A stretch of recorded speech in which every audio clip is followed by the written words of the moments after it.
जम्मू कश्मीर प्रदेश प्रशासन आतंकवाद और आतंकवाद को बढ़ावा देने वालों के खिलाफ जीरो टॉलरेंस की अपनी प्रतिबद्धता दोहरा रहा है। इसी श्रृंखला में जम्मू कश्मीर के उपराज्यपाल मनोज सिन्हा ने 2 सरकारी कर्मचारियों की सेवाएं समाप्त कर दी हैं। कानून प्रवर्तन और खुफिया एजेंसियों की जांच के बाद ये कदम उठाया गया। दोनों कर्मचारियों के आतंकवादी संगठनों से गहरे संबंध थे और इन्हें पाकिस्तान आधारित आतंकवादी समूहों से सहायता मिल रही थी। पहला कर्मचारी रहमान नाइक स्वास्थ्य विभाग में फार्मासिस्ट था। अब्दुल रहमान नाइक जो कश्मीर के कुलगाम जिले के देवसार के निवासी था और 1952 में चिकित्सा सहायक के रूप में नियुक्त हुआ था।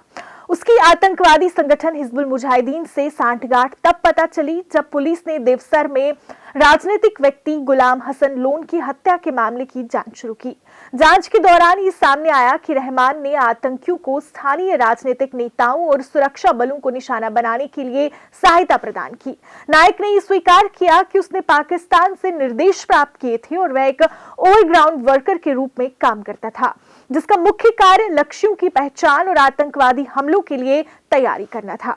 उसे और उसके सहयोगियों को हैंड ग्रेनेड और AK-47 के गोला बारूद के साथ गिरफ्तार किया गया था। दूसरा कर्मचारी जहीर अब्बास शिक्षा विभाग में शिक्षक था। जहीर अब्बास जो किश्तवाड़ जिले के बादात सरूर का निवासी है, जो 2012 में सरकारी स्कूल में शिक्षक के रूप में नियुक्त किया गया था। 2020 में उसी के 3 सक्रिय आतंकवादियों को आश्रय देने के आरोप में गिरफ्तार किया गया था। अब्बास का यह भी खुलासा हुआ कि वह पाकिस्तानी आतंकवादियों को हथियारों, गोला बारूद और आपूर्ति प्रदान कर रहा था। वह आतंकवादियों को सुरक्षा बलों की स्थिति के बारे में जानकारी भी दे रहा था और उनके साथ खाद्य, आश्रय और अन्य आवश्यक सामग्री मुहैया कराता था। जांच से यह भी पता चला कि वह जेल में रहते हुए भी अपने आतंकवादी संपर्कों के साथ सक्रिय रूप से जुड़ा हुआ था।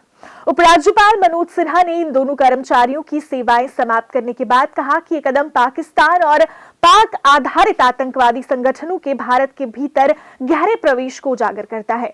इन कर्मचारियों द्वारा देश की सुरक्षा से समझौता करने और भारतीय करदाताओं का पैसा आतंकवादी गतिविधियों में लगाने के मामले से यह साबित होता है कि आतंकवादी संगठन किस तरह से भारत के सरकारी तंत्र में घुसपैठ कर रहे हैं।